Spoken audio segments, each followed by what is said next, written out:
Have you ever found yourself so lost in thought that you barely remember what just happened around you? Maybe you were driving and suddenly realized you don't remember the last few minutes of the road. Or you were eating while scrolling through your phone, and before you knew it, your plate was empty, yet you barely tasted a thing. Or you were walking on a street and you missed this beautiful opportunity to witness a butterfly hatching. What a wonderful sights and moments we miss in our daily lives. We live in an age of constant distraction. Our minds are either stuck in the past, replaying old memories, or fast forwarding into future, worrying about what's next. But what if I tell you that the only moment that truly exists is now, right now, the present? There is a saying that goes, which is one of my most favorite quotes of all time. Yesterday is history, tomorrow is a mystery, and today is a gift. That is why it's called present.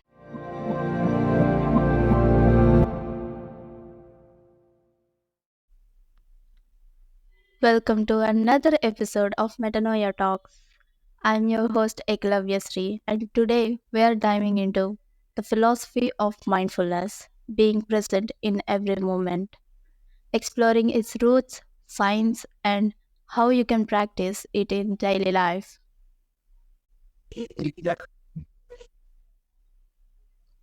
Part 1: The philosophy behind mindfulness. Mindfulness isn't just a wellness trend, it's an ancient practice rooted in philosophy and spirituality. The idea of being fully present traces back thousands of years. From Eastern perspective, in Buddhism and Jain traditions, mindfulness, also called sati, is the foundation of spiritual awakening. It's the practice of being fully aware of your thoughts, feelings, and surroundings without judgment. When the Buddha taught mindfulness, it wasn't just about meditation, but about bringing awareness into every moment of life.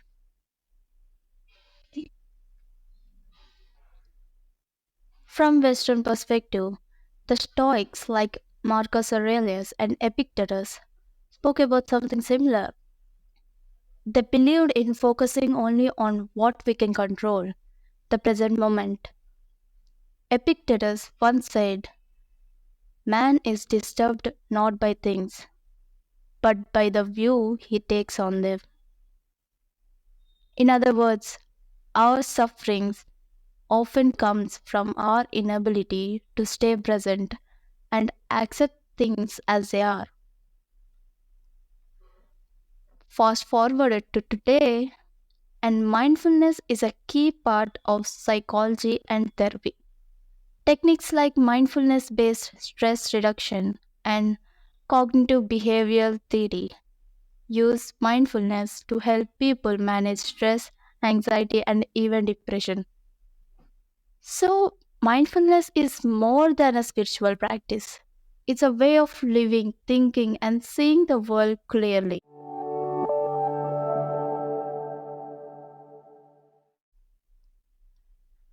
Part 2: The science of being present. Now, let's talk about what happens in your brain when you're mindful. The advantages of mindfulness. Neuroplasticity.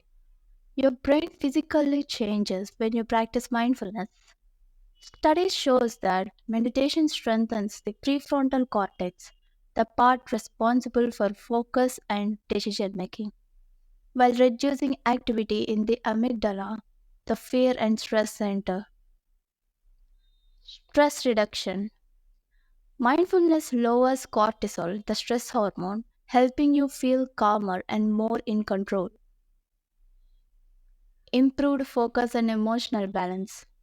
When you're mindful, you react less impulsively and make more conscious choices. It's fascinating how something as simple as paying attention can rewire our brains for the better.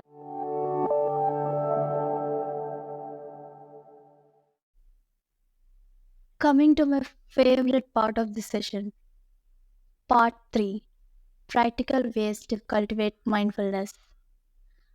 Now let's bring this concept into real life. You don't need to sit crossed legs for an hour to be mindful. You can weave mindfulness into your daily routine with simple practices. Let's discuss them one by one. First, mindful breathing, a 2-minute practice. Wherever you are, pause for a moment. Let's do this. Pause for a moment. Take a slow, deep breath in. Hold it for a second. And now slowly exhale. Let's do that again. Take a slow, deep breath in. Hold it.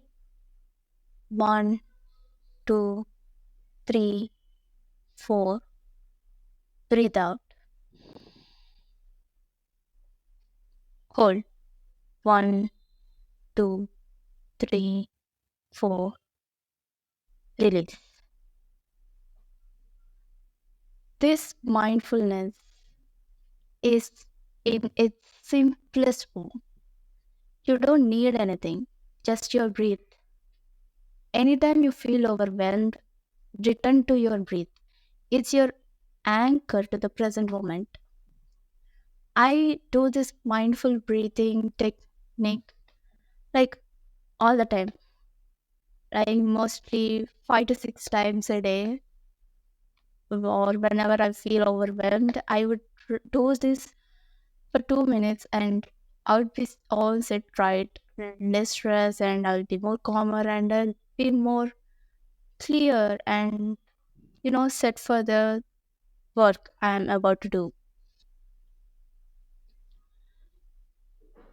Second technique, body awareness exercise. Try this. This is my favorite. Try this. Close your eyes for a few seconds and scan your body. Notice any tension in your shoulders, jaw, or hands, legs, feet. Now, consciously relax those areas. This small act can bring you back to the present and relieve stress. I do this exercise a lot of times before going to bed. Before sleeping, I would lay down on bed and close my eyes and focus on my body parts. Like slowly from head to toe, I would scan and notice if there are any stresses, or just from head to toe, I would just slowly relax my joints, muscles, and everything for me to sleep calmer. Like, you know, why I suggest this exercise the most is because mostly young people, before sleep, they would have these endless train of thoughts. They just can't sleep. They'll just say, I can't sleep because I have these thoughts in my head running on. And, I can't just sleep because of these thoughts in my head. So I would just suggest this exercise to anyone who is struggling with that, with your thoughts for sleeping. If you're literally having these struggles, then just close your eyes and scan your body and relax every bit of your body from head to toe, and just not caught by any thoughts. Don't just caught by any thoughts, just let them flow in your head. Just relax your body. When you relax your body, your mind will get relaxed and way calmer, and you don't think about anything else. You just have this blackness view and calmer view in your head, and it will just lead to better sleep. Third, mindful eating. When was the last time you truly tasted your food? Next time you eat, slow down. Notice flavors, textures, and aromas. Put away all the distractions and just be with your meal. It's only you and your meal. That's it. No one else. No distractions. Okay, fine. If you can say that you are, or whether you are in a family gathering or friends having lunch together or dinner together or in a party, just try to minimize distractions and try to focus on your meal and try to notice its flavors, textures, and aromas. This simple habit transforms eating into an experience rather than a routine. Like, if your friend asks you for any food recommendations, what would you say? Like, if you don't have any, idea of how a food tastes, how would you recommend to your friends about this particular food they're asking for? Right? So try being mindful while you're eating. Fourth, the 5, 4, 3, 2, 1 grounding technique. If you ever feel anxious or lost in thought, try this technique. 5 things you can see, 4 things you can feel, 3 things you can hear, 2 things you can smell, and 1 thing you can taste. It's an instant way to bring yourself back to the present. With this technique, you will force your brain to think in a way that you will be in the present, back to present. And you will by noticing your surroundings, you will feel more relaxed and you will have a clearer mind.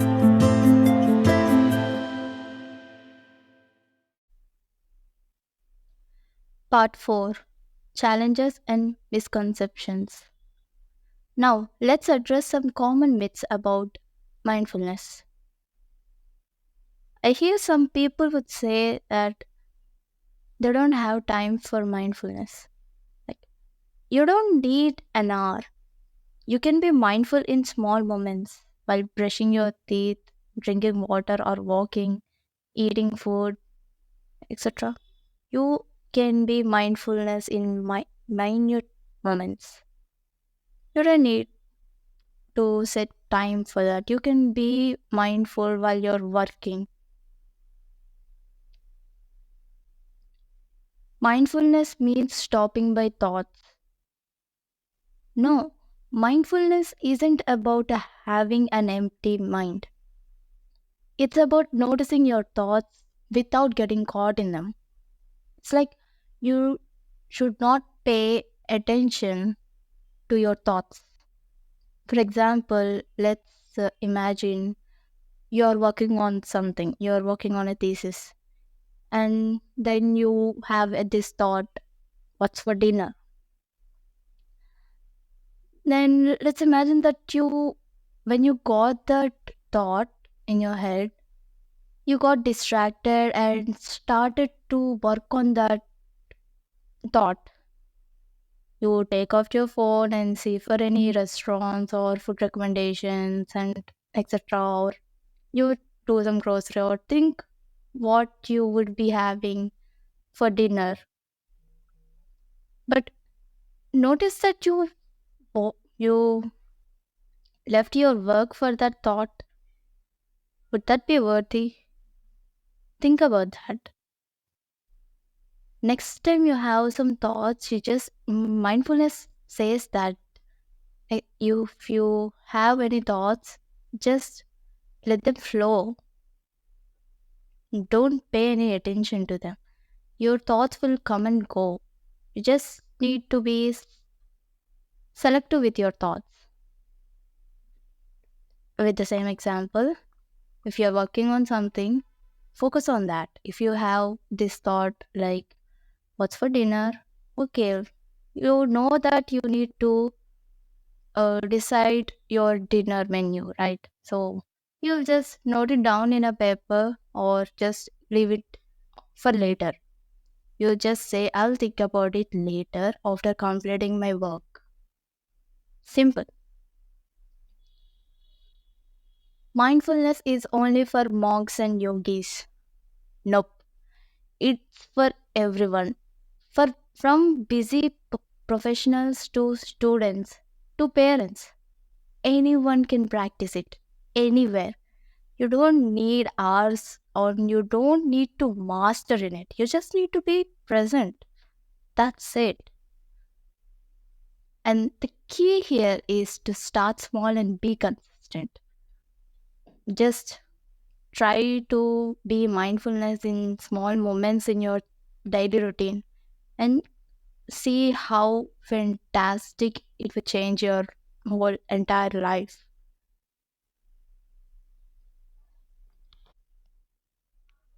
So, as we wrap up, here's a challenge for you. For the next 7 days, take just one mindful moment each day. It could be a deep breathing before checking your phone, eating a meal without distractions, or simply noticing the colors around you while walking.